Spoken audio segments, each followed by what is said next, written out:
Hi, and welcome to the Divine Insight Show. My name is Travis. I am your host here with you each week, bringing you transformational tools for daily living. I'm excited to be here with you this week to talk about piercing the veil, communicating with the other side. And it's an exciting show for me because it's also my birthday.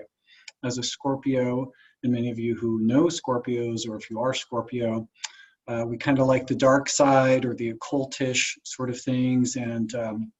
So it's a perfect time, particularly around Halloween, to talk about the other side in the spiritual realm, particularly beings who are around that we can communicate with. And the interesting thing that I personally believe is that around this time of year, mostly because so many of us have connections and conscious connections with the spiritual realm, and so many cultures and even religions around this time practice engage in practices that connect to the other side. I think as a community of conscious people, it actually becomes easier around this time of year. So I'm excited to be here with you today to talk about a little bit about how it's been for me in my experience as a medium, and the kinds of things that I've done both to connect to the other side, but also to do it in a way that doesn't necessarily impact my ability to live my life. I think I get a lot of questions at times, well, how can you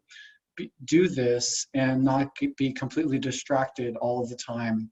And it's a great question because, a lot of people think that once you switch that light on, that it's not really off, and that at times it can be overwhelming. So I'll talk a bit about that, and I'll do a guided meditation as well for us all to practice at home. And I like to say often that the third eye, which is the physical vessel that we have in the body that communicates with the metaphysical world, which literally comes in through the back of our head right here. For those of you listening, I'm pointing to the back of my head at the occipital ridge.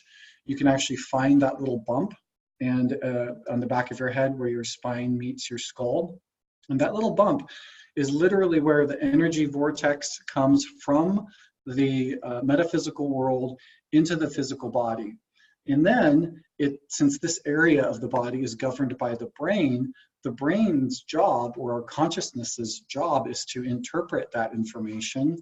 Or what happens in a lot of people's lives is it just either ignores it, dismisses it, or questions it, meaning it doesn't believe it. So I'm going to talk about how you, at any time, can invite information to be communicated to you via spirits or from spirits in the spiritual realm, and also how you can do that in a way for a lot of people who might be afraid of sort of opening that floodgate, if you will, or being afraid of, well, what if a bad spirit comes through, or what if an evil spirit comes through? And I'll talk about that, because a lot of the work that I do involves understanding and also communicating with those, what I would call lower vibrational beings or entities or ghouls, for lack of a better term, or those sort of moth spirits that are attracted to your flame. And for those of us who do consciously connect with spirit realm, then we are our flame, if you will, or the energy frequency, which is our vibrational sort of beacon, if you will, inviting spirits to join us and communicate with us. We need to be discerning in who it is that we're communicating with and how we're protecting ourselves. I think that's crucial for us to do this and to truly get messages from those beings who are here for our highest good and our greatest wellness, which we can do anytime that we want. Now, for those of you who are somewhat new to the show, I've often said and described that the whole reason that I got into doing this in the first place, this intuitive work, was because I took this Reiki class. And during the Reiki class, I had a clairvoyant image appear to me when I had my hands on someone that I was practicing on. And as I continued to do Reiki and learn other energy modalities of healing, one directly from spirit, but what I realized is that as I practiced more, I learned more, and I perceived sort of more clearly with practice so like I said before, the third eye is a muscle, and as we practice it, it gets stronger. We get more clarity, we get more discernment, and we can more easily communicate with spirit realm. So when I was first doing energy medicine, I didn't necessarily start communicating with spirits right away, or at least that I knew of consciously. I would get information by way of empathic or emotional feelings that I had that were not mine, that I could perceive from somebody that I was working on, either on the table or at a distance over the phone. But part of that process was that I would get names, very specific names, and I would see a clairvoyant image of a person and what they looked like, and even how they died. So it was a way for me to interpret and share with the client that I was working on that it was the person that was coming in from them, for them, and that they actually knew the person, that it was the right person.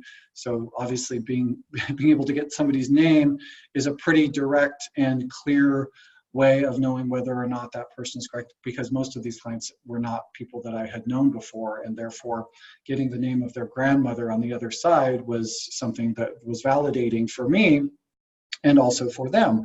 So I do remember one of the first times that it happened.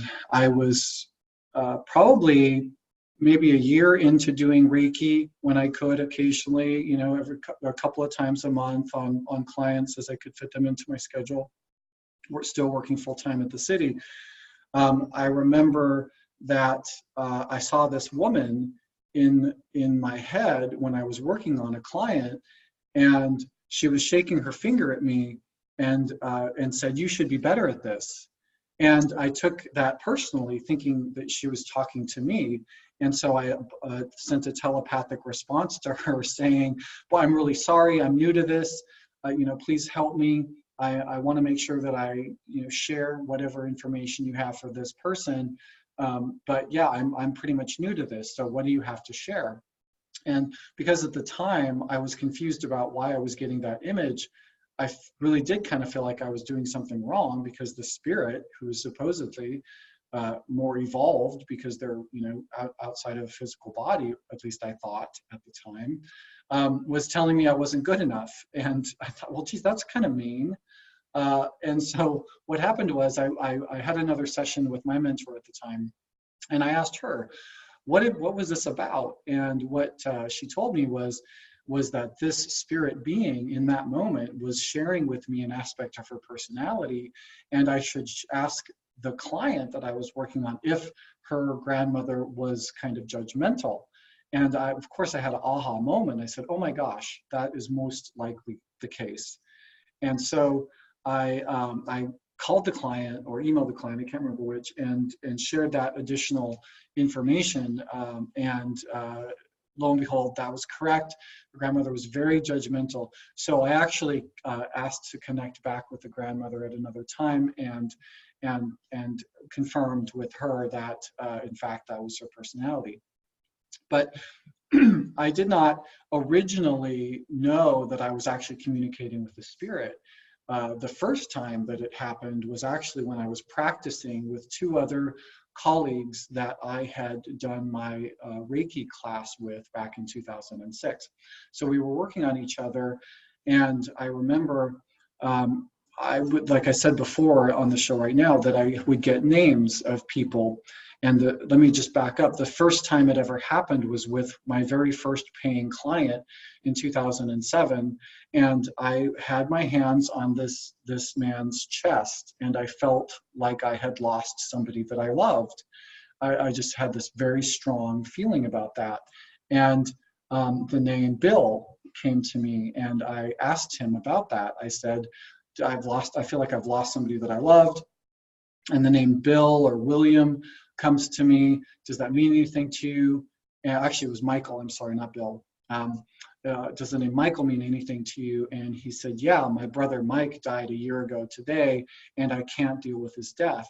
And the way that he phrased that sort of surprised me in some way, because I wasn't sure that didn't feel true to me, that he couldn't. do that. It felt like he didn't want to or didn't know how.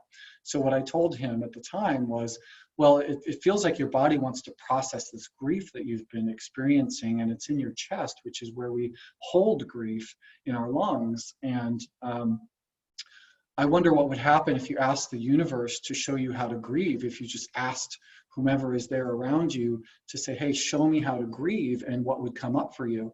And he said he would try that, although after that, he didn't come back. I think that was the last time I saw him. I'm not sure if I scared him off by communicating information about his brother.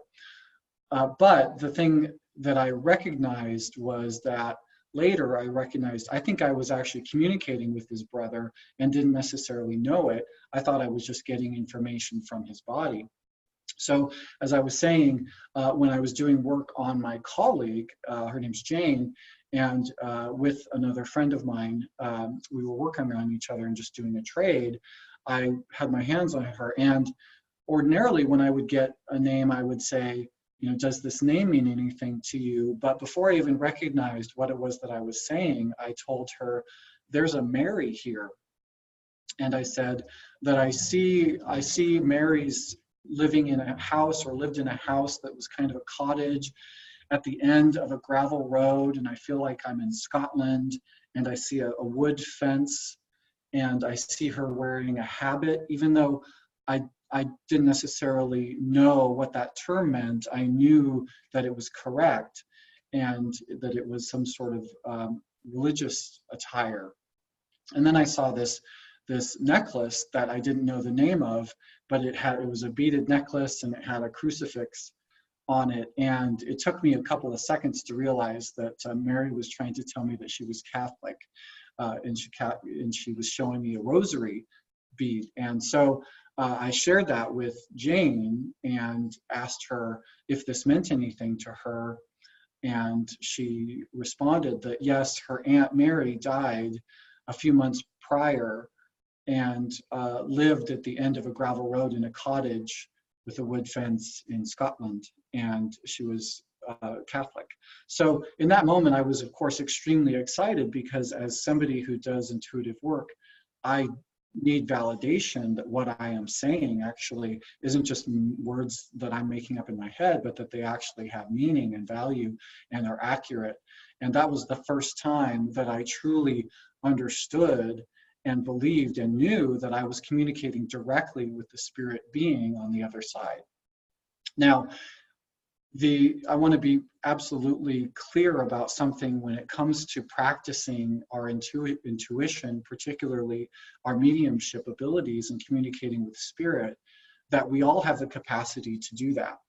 That I'm not special in this way. I have, you know, a specific mechanism for my capacity because of a death experience as I was born, and I was resuscitated. And so my body processes work a little bit differently, and I might have stronger, more immediate connection with the spiritual realm, because I actually, you know, popped out and came back. But I think the point is, we all have a consciousness, and this consciousness, when we, with intent and practice, ask ourselves to set an intention to communicate with the spiritual realm, we have every ability to do that.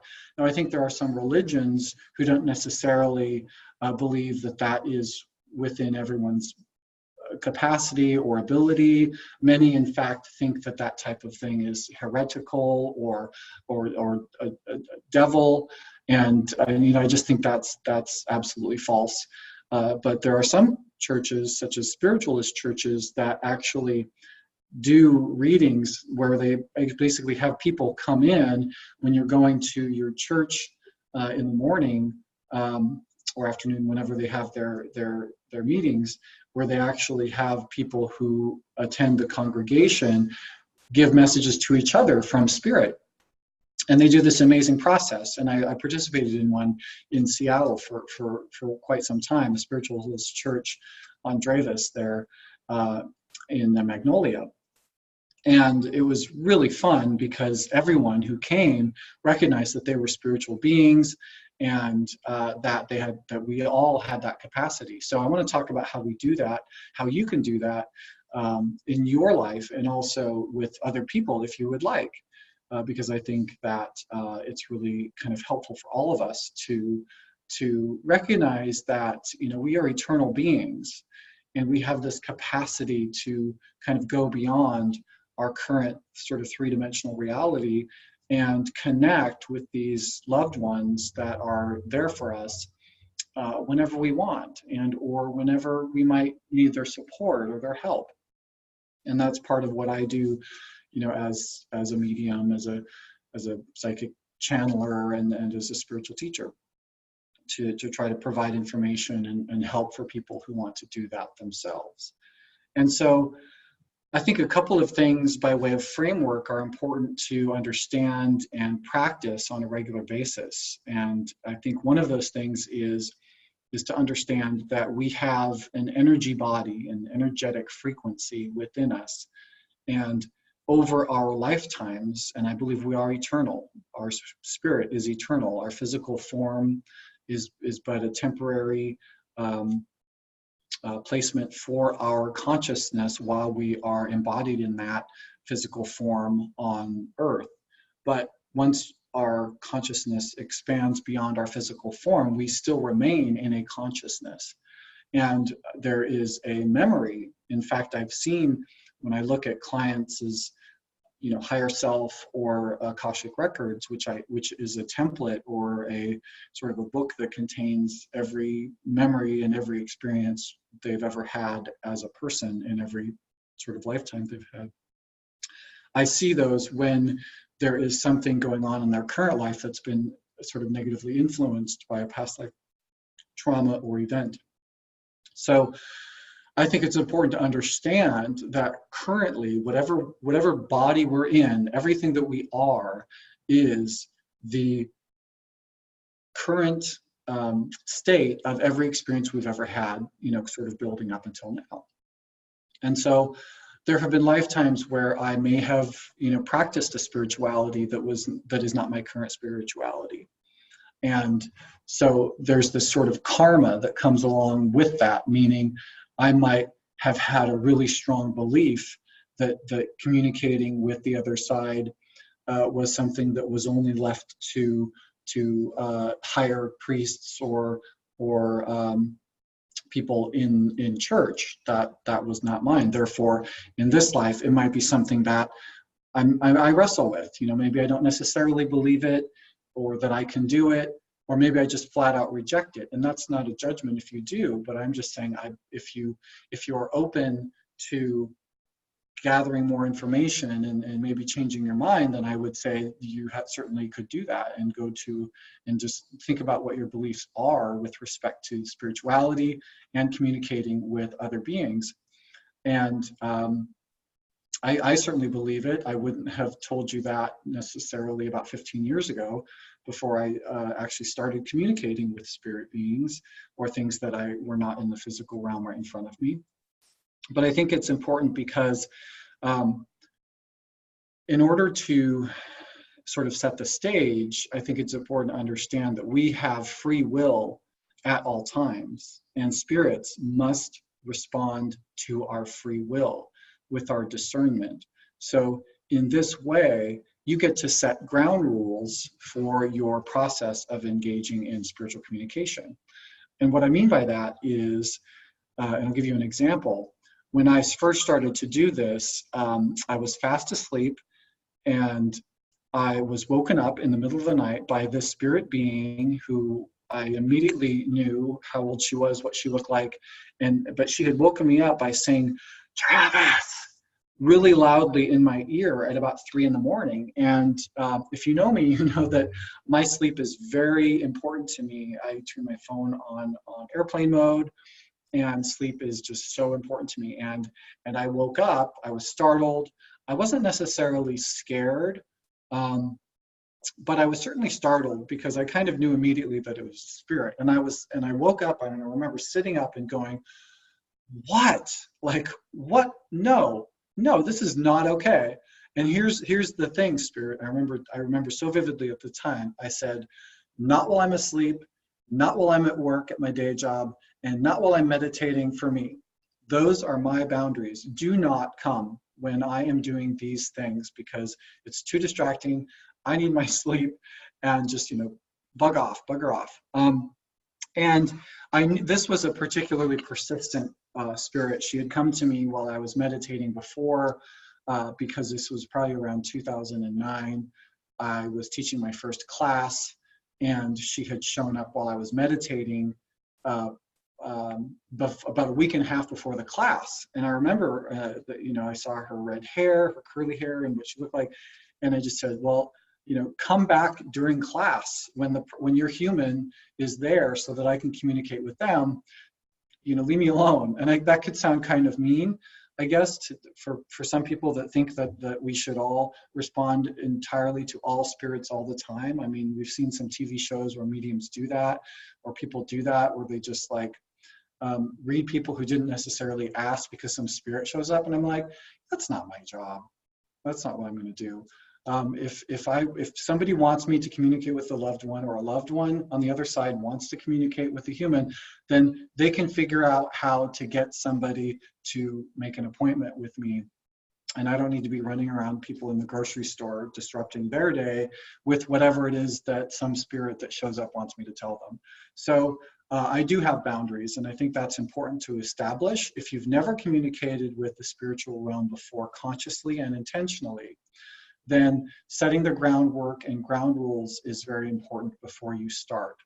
And so I would also encourage you to come up with two things that are really critical when you do this on your own.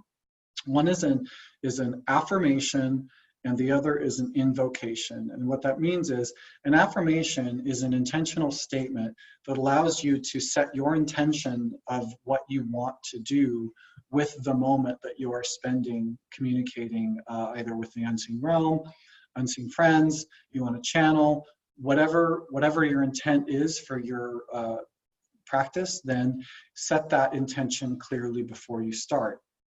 So first off, I'll just share with you my affirmation, and mine is, I open myself to the infinite, surrounded in unconditional love and all of the wisdom of creation. So that affirmation basically is setting the intention that I am opening myself up to the infinite.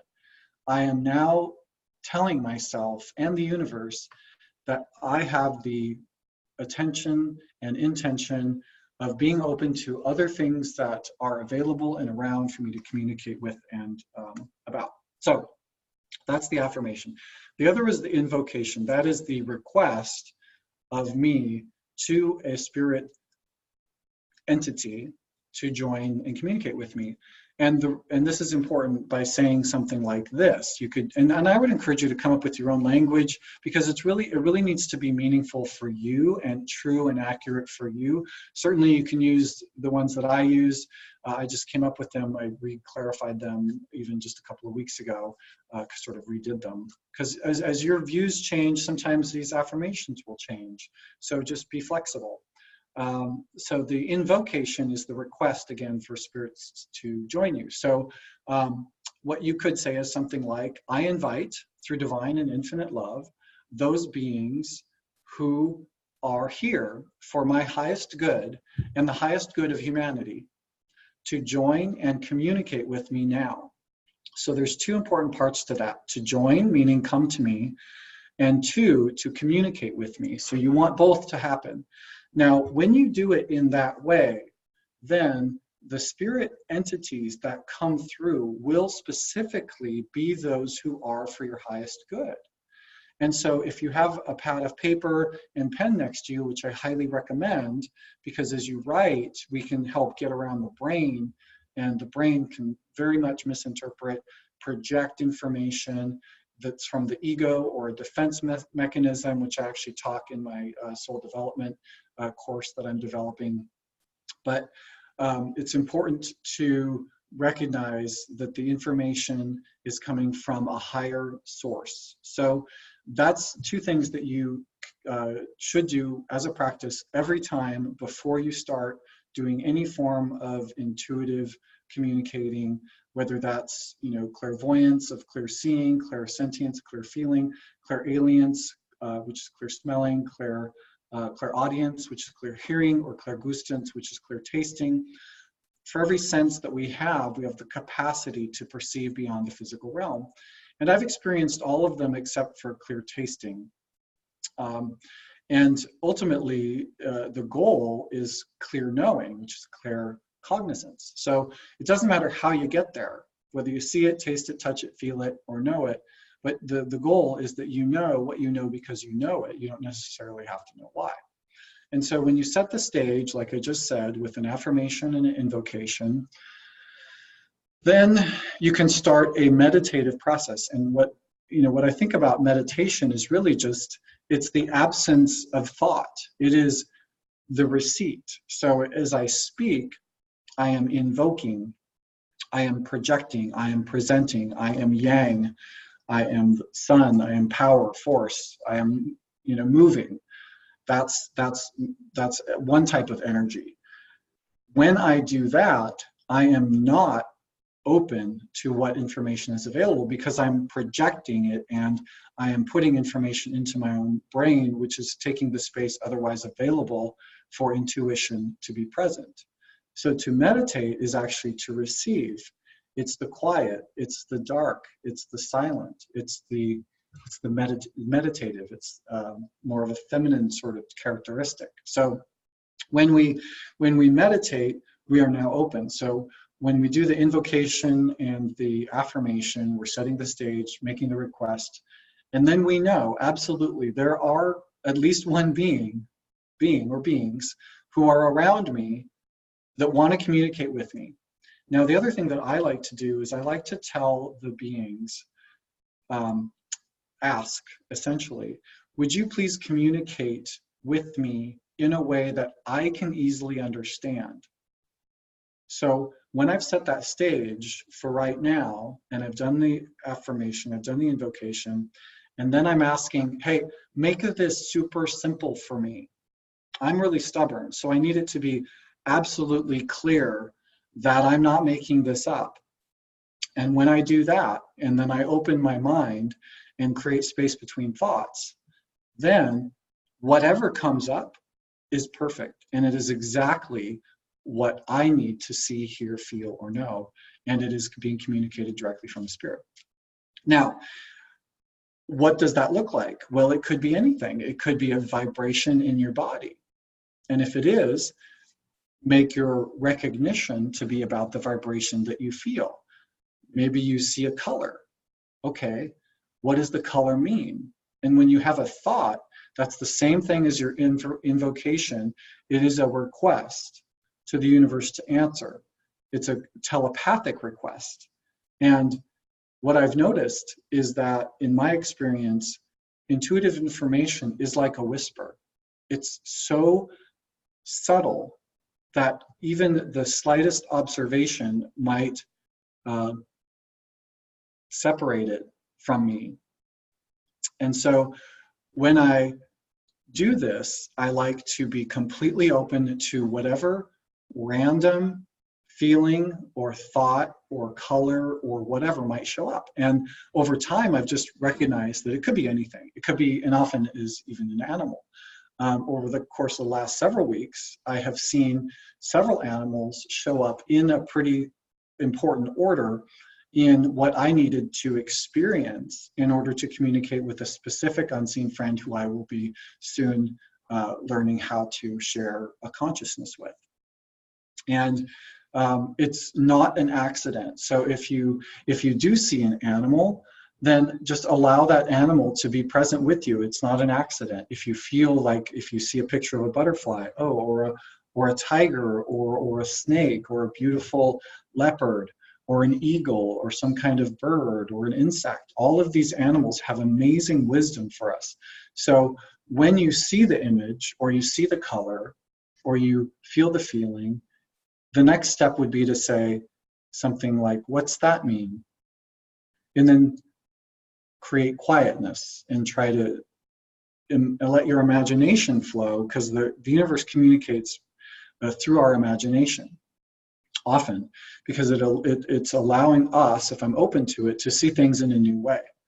And so I learned over time that I just need to suspend all expectation of what might come up when I'm working with a client, because if I do that, then I'm already interjecting what I expect something to be, when a greater wisdom or understanding is available and often will be much better than what I expect. And so in that way, that's why I've been able to perceive things like past lives. I've seen animals that have great wisdom for people. I've had spiritual beings show up, angels, archangels, other entities, and all of it has been amazingly powerful for the people that I work with. So I think the next thing that we can do in this show is actually to do a little bit of a guided meditation as we learn to practice. And this is something you could essentially cut the audio from and just listen to in the future whenever you like. But I would certainly also remember to write out your affirmation and your invocation specifically for you, so that you have it available until you remember it specifically. And then you can do it whenever you do this practice. And so when you want to do a meditation, it's important just to relax, is just to ignore every other outside influence. And remember that this is the present moment. And in this present moment, nothing else exists. Nothing else matters. There is no past, there is no present. Truly, neither of those exist except for what I project into my own mind. This moment is all we have. So everything that you want to change, everything that you want to do can only be done in this present moment. So for this next, say, 10 minutes or however long this meditation will go, which, you know, I like to give behind the scenes sort of information too. I channel my meditations. They're not always identical because I can see, hear, and interpret information about everybody who is in the room for a class that I'm teaching or meditation that I'm teaching. And so I might get a slightly different version or variation for people. And so I want to just allow you to allow yourself to be imperfect as well. I think if you tend to be a perfectionist like I do, maybe you won't even start doing it because you're afraid of doing it wrong. And I can share with you that that's not possible, because you're just going to do exactly what you want to try to do, and it'll be great. I would encourage you to take a pad of paper and a pen and have those right in front of you as you do this exercise, and so that you can write down either after, or if you can perceive what's happening in your clairvoyant side of yourself as it's happening, but also keep your eyes open, then you can do that. And I call that multi-consciousness. So for example, if I'm talking with a client, I can also see and communicate clairvoyantly. So I'm kind of doing both things at once, which is kind of fun. But for this practice here, our goal, our desire, which we're going to say out loud, which we kind of can talk about, is we're going to connect to the other side. We're going to connect to beings and or spiritual helpers or family members. Maybe you have one that you want to communicate with specifically, someone who's passed along to the other side, even a pet. And we're going to set that intention. If you have somebody in mind, then go ahead and hold them in mind now. And say your affirmation, whatever that is for you. I'm going to say mine, which is, I open myself to the infinite, surrounded by unconditional love and all of the wisdom of creation. Then I'll say my invocation. I invite those beings who are here for my highest good and the highest good of all of humanity to join and communicate with me now. And I do so in love and in unconditional love. And I ask that you communicate with me in a way that I can easily understand. And so as I do so, I'm going to now take a deep breath in through my chest, in through my nose, and out through the mouth. And I'm going to find a comfortable pace of my breath that feels good. And the important thing is my comfort. So if I need to adjust my chair or adjust my back, for me, I do like to encourage the natural curvature of my spine. So I don't like to lean back into a chair that I'm sitting on. I do like to kind of sit up. It also allows my chest to expand and sit up, and my head to come back, so it's not creating extra weight on my neck surgery that I had in January. But to where, and actually the natural curvature of the spine also encourages the chakra systems and the spine energy to move the way that it's designed to. And so we've said those two things, and now it's important just to go ahead and close your eyes. Continue to take deep breaths at your pace and at your depth, at your comfort. And close your eyes. I think I just said that. And there's one of two ways that you could experience this meditation. One would be to visualize yourself as if you are standing beside you with a camera and you can see your figure in your mind's eye, like maybe a first-person role play game, like a video game where you can see yourself in front of you, and then whatever I encourage by my voice to you to do, you can see that happening in your mind.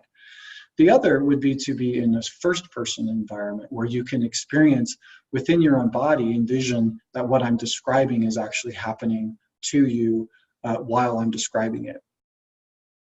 So now, as you've got your eyes closed, I'm going to invite you to imagine that you were sitting in a field and sitting on your favorite rock. And the rock is somewhere that you have sat thousands of times before. It's your favorite place to sit and be protected. And you're safe here. And the rock is smooth, uniquely smooth, and formed exactly to your sit bones. And as you can imagine as well, there's a tree right behind you, and maybe you can envision that you're leaning back against that tree. And you close your eyes again if they're open still. And you imagine that roots grow from your sit bones. They connect with the earth through the tree, and the roots of the tree and your roots of your spine connect and grow down, down, down, down to the center of the core of the earth. And imagine now that this root system wraps around the heart of the earth, which is the earth's molten center. It's warm. And imagine that it's inviting, and that the earth mother who wants to nourish us, it's her job and she loves to do it, is feeding through this root system beautiful earth energy. And imagine that it is red. Allow your imagination to, and this picture in your head, to see this fluid, this red fluid flow up through the root system into your spine, into your sit bones, and it fills you from toe to the top of your head. So imagine maybe that it's pouring into you from your sit bones and pouring into your toes and your ankles and your shins, your knees and your thighs, your butt, your back, all the way to your chest and your stomach and your neck, your shoulders, your arms, your hands, your mouth and your nose, your face, your head, your hair. Every part of you is connected to the earth mother energy. And maybe you can imagine that you were glowing red with this beautiful grounding energy. And this is your root chakra, which we are engaging right now and connecting to the source below. Imagine from above you, white light, maybe the sun is above you, and you can imagine this. And you can see and feel and hear or know that this light comes in through the top of your head, your seventh chakra, and it glows within you, this beautiful white light. And this is unconditional love. This is where we have a wisdom for us. It is not intellect like our brain, but it is unconditional love and wisdom and insight. And as this light flows within you, it meets the root energy in our heart, where they combine together. And imagine now that your heart expands and your heart gets bigger, and your heart is green, the chakra is green. So imagine this green light flowing open, like if a ball is helpful for you to imagine in your chest, that this ball spins and gets bigger and bigger and bigger and expands beyond you. And this is love. Now imagine for a moment someone or an animal or a pet that you love unconditionally. Imagine what it feels like to hold them, to look at them, to feel them, and feel the love enter your body if you can. And if it's hard for you to imagine that love, then imagine that their face flies into your back. It's actually where we receive love. And so if you imagine that to happen, then you can start to feel a little bit higher vibrational frequency. So now is the time that you've created, all of this is stepping stones to now where you have the ability to communicate with whatever being is available and around you. So now's the time to perceive whatever it is that you are experiencing, whether that's, if you're saying, please communicate something to me that I may easily understand, that would help me understand that you are there. And so if you, again, close your eyes, create space between thoughts if you can, and allow yourself to just observe what you're experiencing. Are you seeing a color? Are you hearing a word? Is a song coming to you? These are all different ways in which the universe will communicate to us. And also understand that the universe communicates often in metaphors, in things that don't necessarily make intellectual or logical sense, because that is one way to ensure that we are in fact communicating with another being, is that they'll show us something that isn't in our physical presence. Why am I seeing purple, for example? If you see purple or green or some color, then you can recognize and acknowledge that you are clairvoyant because you're seeing something that isn't in front of you. If you open your eyes, you would not see that color necessarily. It is, but the likelihood is pretty low. So then you can ask, write down what you're experiencing. If you see a color, ask, what does it feel like? What might it mean to you? Because you've already set the stage and asked that the being communicate to you in a way that you can easily understand. Then whatever you're seeing is perfect for you. Then, as you do this more often and you practice it, you want to write down as quickly as possible. But getting around the brain, that's why writing is so helpful. You can begin to ask questions. What is in my highest good to know right now? Might be a question you ask. You may ask something like, what's blocking me from my greatest achievements that I desire? Or what do I need to know about my relationship? What is, should I stay in my job? Or things like that. Now, the important thing as well to know is that the way that the universe, in love, these spirits communicate with us, will be loving and kind.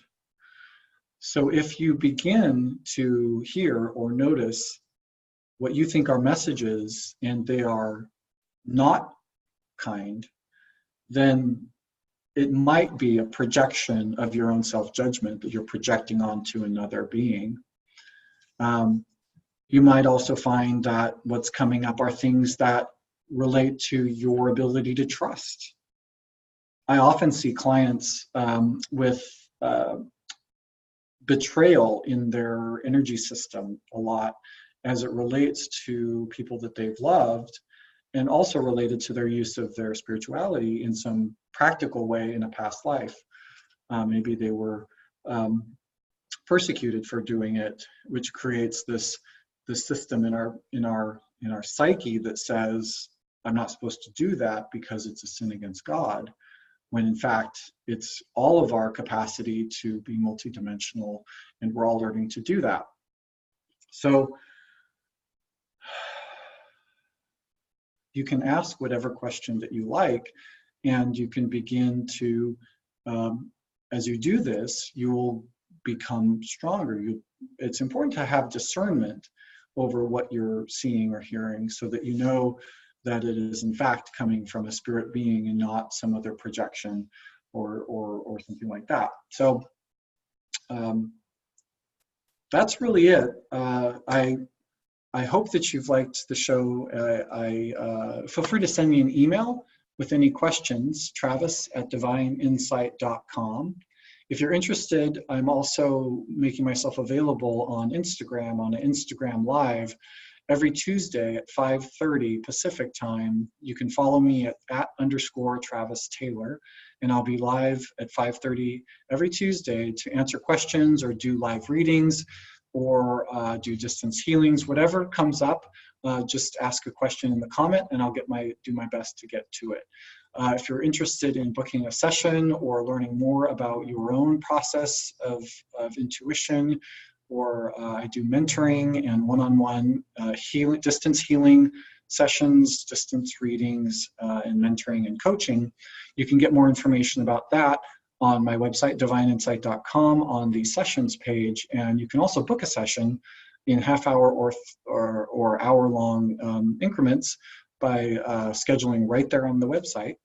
And so thank you so much for joining. I hope that you enjoyed it and have a wonderful week.